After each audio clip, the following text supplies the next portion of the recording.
So I want to thank Dan for coming out today. We're back at the pad, and we wanted to just take a little bit of time and kind of just summarize the day. Dan, break it down. Well, you know, first things first was we hit the jewel of the desert with the Rodeo Drive of the desert with El Paseo, and I have to be honest with you, I was completely shocked at how barren it was. And first of all, the retail that was available was one thing, but there was no shoppers out there. It was a beautiful day. It was a beautiful day. We're still technically in the season right now out here in the desert, and there weren't people shopping. By the end, you know, we were out there a few hours. By the end of it, there were people hitting the restaurants, but man, it was really, really bleak. Yeah, that's real. That's concerning when we're still in season, and now that things are opening back up and people are getting out, they're not out. They were at the restaurants. I would definitely say the restaurants and the bars have definitely picked up, but what's the most concerning here is the retail stores. Nobody in the stores. We were down there for a good 2.5 to 3 hours walking blocks and blocks, and 95% of those stores had 0 people in them, and you were lucky to see one person in the store. I didn't even see one person walking around with a package all day. And again, I have to go back and ask the question, what about the store owners who have not paid rent in 6, 7, 8, 10, 12 months? What is going to happen to them? So even though the store is open, the lights are on, where are these stores going to be 3 months from now, 6 months from now, a year from now? Well, that's the thing. I think that you're going to see these areas destroyed inside of 5 months. And we spoke to, you know, it's funny, we had something that happened to us where we would have more store owners come up to us, hey, are you guys looking for a place? Are you looking for a store? And they looked at us as potential tenants and people that could move into the area over customers. It was absolutely crazy with the response. But the people that we did talk to, you know, they didn't want to come on camera, but they did tell us that they felt that this was a really, really critical time for retail, for not only this area, but all over. And, you know, I think they've got real problems down here. I thought that the 1%ers would rescue an area like this, and it's not happening. No. It just isn't. And what does that mean? The 1%ers, are they, I mean, again, these are people who are more financially savvy, people who have a little bit more control of their spending habits. That's why they're wealthy to begin with. And maybe they're pulling back a little bit. Now, I know that jewelry sales are up. I watch the Rolex channels on YouTube, and it's so hard to get a Rolex. But people look at that as an asset, really. When you're looking at a gold Rolex or a stainless steel Rolex, people look at that as an asset that it's going to retain value 5, 10, 15, 20 years from now. So Rolex is having a phenomenal year, but... And we also saw a ton of expensive cars. I mean, and JB knows cars, and it was great to have him point things out. But man, it was crazy. The automobiles that were out there, $300,000 and $400,000 cars that you just don't see every day, were parked at these places, but they weren't buying anything. That's the thing that was concerning. They're buying exotic cars, they're buying Rolex watches, but they're not, apparently it doesn't look like they're buying art. It doesn't look like they're buying as many clothes. The clothing, or the clothiers were quiet. Home furnishings look quiet. The art galleries look very bare. So it seems like that 1% of that wealthy group seems to be pulling back a little bit, and it's the restaurants and the bars that seem to be doing the business right now, but not the retailers. So it's going to be very interesting to see where we're at heading into fall. What it was at the river also. You know, the only thing that was open were the restaurants, and then you had places that were closed, just had, you know, sorry, we're closed. Signs on their doors, and you had a couple hamburger places that had nobody there. Yeah, Five Guys, I mean, $15 for a hamburger and fries. That place is on borrowed time. The river, you know, as I said earlier, they sold that place for $65 million in 2014. Now it's back on the market. Back in 2019, they had 90% capacity there.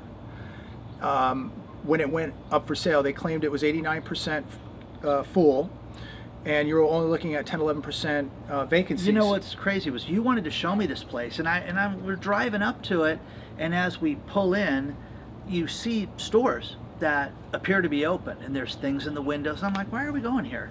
And what they did was they took art, and they have local artists, and they're selling art in all these vacant buildings. Right. If you want to check out the video that we filmed at the river, I've shot it in the past, but if you want to see the newest video, the latest damage at the river, my battery ran out on my camera. Dan shot it, so go over to his channel and check it out. Dan, how do they find you? It's iAllegedly. It's IALLEGEDLY. iAllegedly. Is that 2 words, 1 word? It's 1 word together. Okay. Put it together and you'll see my smiling face on it.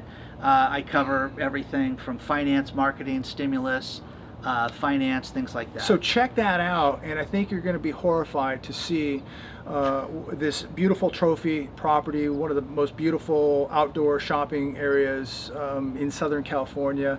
It is now turning into an eyesore.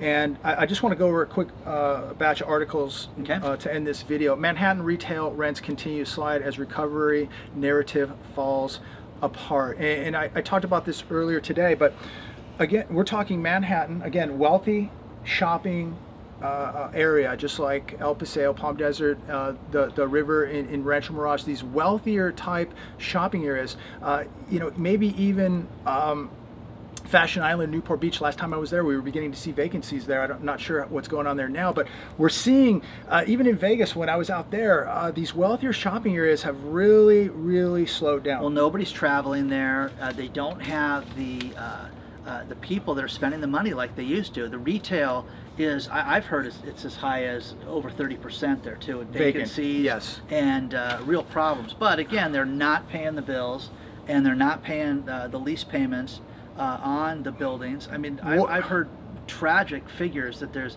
you know, hundreds of millions of dollars and billions of dollars that have not been paid in rent in places like Manhattan. What's interesting is this. So we look at Manhattan, we look at El Paseo, we look at the river, and we could probably have a list of these wealthy shopping areas where business has just been hammered, vacancies are skyrocketing, the rich are pulling back. But what I find interesting, even fascinating, is the rich are pulling back, they're slowing the spending down. Now they're buying exotic cars, the Lambos, the Ferraris, the sales are off the chart, the Rolex watches, they're spending money.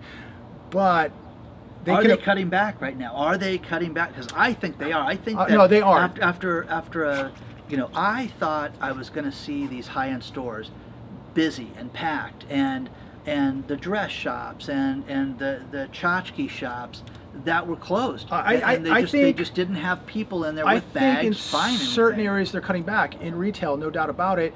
They're not buying as much art, they're not buying as much furniture, they're not maybe buying as much clothing, but they are buying Ferraris, they are buying Lamborghinis, they are buying Rolex watches. Absolutely. But you can look at those as assets. A lot of those cars actually go up in value over time, and I can look at that as a car, like a Lamborghini or Ferrari, as an asset, a Rolex watch as an asset.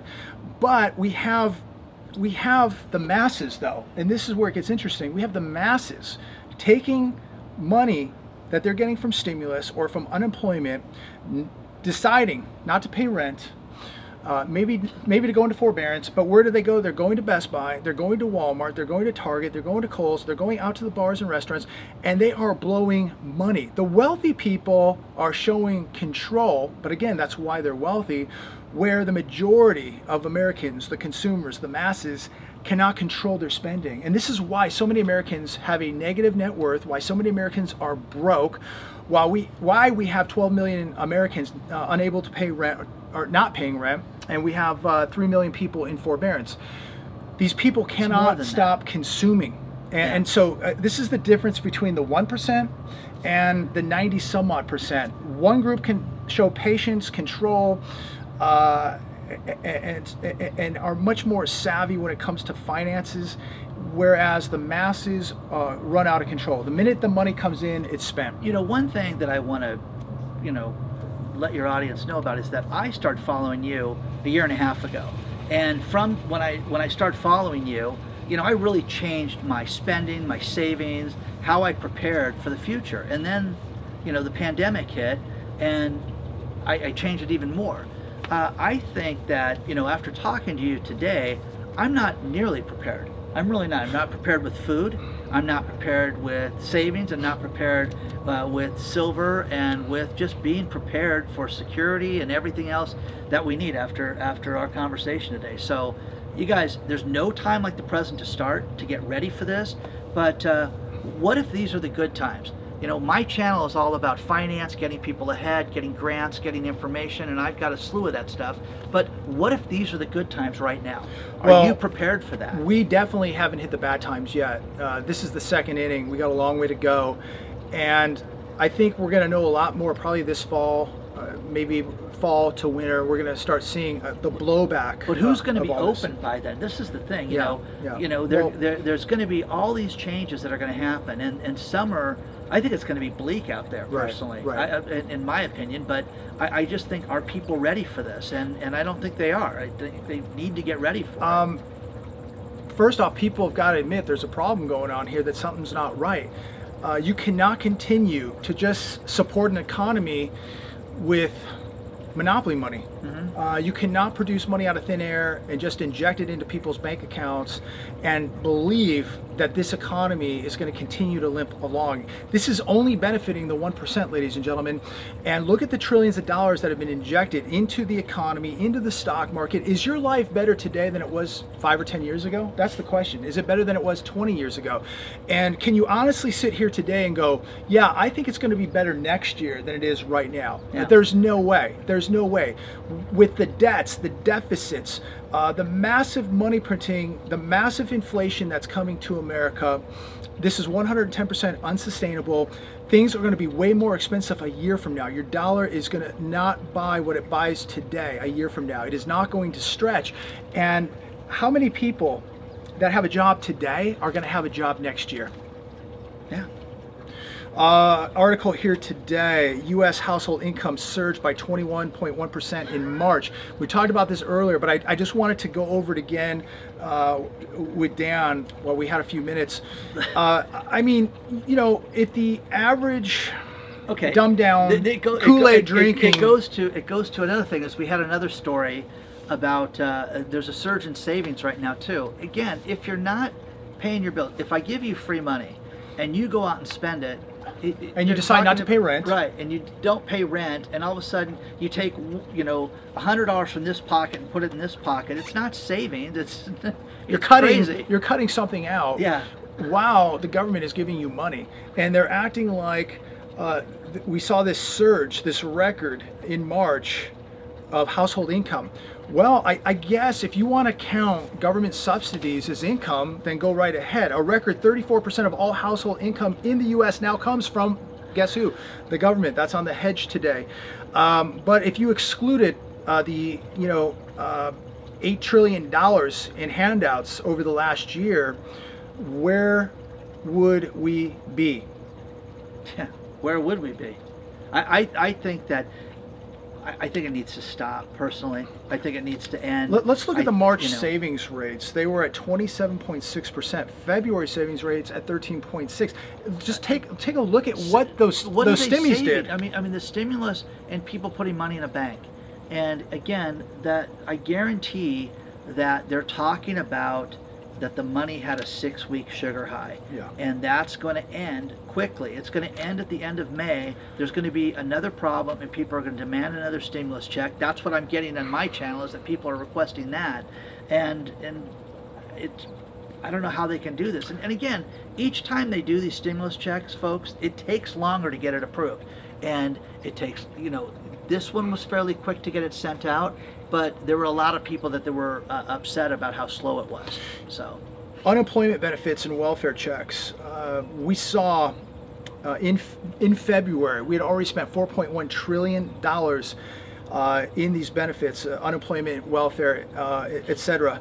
By the time we hit March, that number went from 4.1 to 8.1 trillion. See, you say things like that. We just say these numbers like they're nothing. $1 trillion. When would we ever talk about $1 trillion? I believe it takes 36,000 years to count to 1 trillion, and we're throwing trillions around like they're jelly beans today. It's unbelievable. It's crazy. CNBC, job growth could surpass 1 million in April. Hiring boom as economy roars back. The economy is roaring back. First off, what economy? We don't make anything. What are we making? What are we producing other than debt? What are we producing in America that the economy is going to roar back?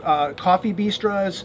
Yeah, exactly. And again, I've talked about this on my channel. They place ads for people to work, and they don't want to give full time, which is understandable in this economy because they want to be able to make sure they're going to be able to sell things. People don't show up for interviews. Right. People are then offered, 12 hours, 20 hours a week, and they can't live on that, so they're not taking these jobs too. They're having a very difficult time hiring people. Yeah, they're going to have to. They're fighting the Fed. The Fed's paying people more money to stay at home than if you're going to go work at Starbucks or some coffee house or a burger joint, or you're going to work at Costco for 20 hours a week.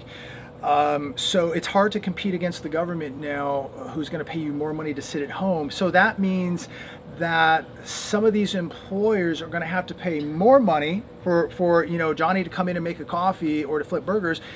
And in return, that means that you're going to pay more for that coffee, you're going to pay more for the burger, you're going to pay more. What are when you go to the store right now, and I must have become my father during all this, because as I look at prices, I'm shocked. I'm shocked at what cheese costs. I'm shocked at what yogurts cost that we buy all the time. Things that we buy on a regular basis have basically doubled in the last few months. It's crazy right now. And you make an excellent point. If you guys have the ability, spend a little bit more and buy a little bit extra food. Put those canned foods away. Buy some rice, some beans. If you can buy the emergency foods, if you have the means to do that, it's a no-brainer, because you can always use that food. You can always donate that food a couple years down the road if you don't use it. But what's the worst thing? You're going to eat it later. You're going to sleep a lot better at night, let me tell you. Exactly. We're talking mega droughts now across America, food shortages, and just think, if the economy breaks apart, what if food costs get so crazy, or people start robbing stores? Oh, you're crazy, JB, to talk that way. Yeah. Yeah, it's nuts, guys, because this could happen. And we had 2 years of good rain here in California. Yeah. This year is back to one of the drought years, right. And we don't know if we're going to have 6 or 7 years of this. Right. So, crop prices are going up. Everything that's grown here is more expensive than it was before. Avocados, oranges, all the stuff that you get from California, it's more expensive right now. These people that say, "Oh man, that's crazy talk. That'll never happen." Well, let's talk about a few things that have happened. How about shutting down the U.S. economy for 1 year? Oh, that could never happen. That happened. Guys, I run a medical conference business where I used to have one-day events that would bring 300 people from around the world in, and you can't do that now. Okay, you can't have people inside of a room together. It just doesn't happen. So who would have thought that any of this was possible? How about shutting the entire global economy down? Oh, that could never happen, right? Yeah. How about a cryptocurrency backed by nothing worth $65,000? People pay. How about people mortgaging today, JB? Yeah. How about people pulling money out of their homes to buy $65,000 Ponzi schemes? That could never happen. This is where we're at today. People saying that this could never happen. I mean, take a good look at what has happened so far. We could never be $28 trillion in debt. That would never happen. The Fed would never be going into the stock market buying junk bonds and ETFs and treasury bills. No, that would never happen. We had lunch today, and we're listening to somebody that we follow, and he was talking about the Fed's plan, and it was laughable, because they're just going to continue to buy. Right. And that would never happen. How about soaring lumber prices, adding $36,000 to the cost of a new home? That could never happen. How about people offering $200,000 above listing price for a shoebox? That would never happen. You know what? It's funny. I send JB videos of realtors that post videos online, and there was one of them yesterday that was great, absolutely crazy, where people had an offer that was over the asking price of $500,000 for a house with no inspections, no contingencies. They had 50% down on the house, and they were denied the sale of the house. The house went to someone higher than that, and was less qualified, but they took more money for the house. They took the offer with 50% down with no appraisal. Yeah. The bank agreed to take the offer. The sale was no appraisal. Yeah. Right. 50% down. 10-day close as is and no appraisal. So my question to you is, banks now are going to finance a property with no appraisal because it's 50% down? Well, okay, yeah, we're starting to see crazy creative financing right now. Okay, really weird stuff.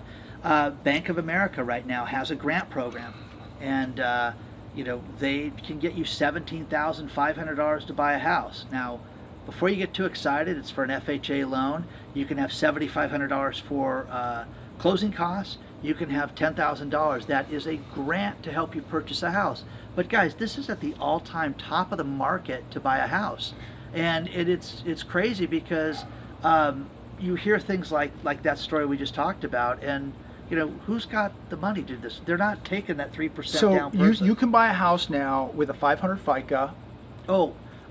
That's right.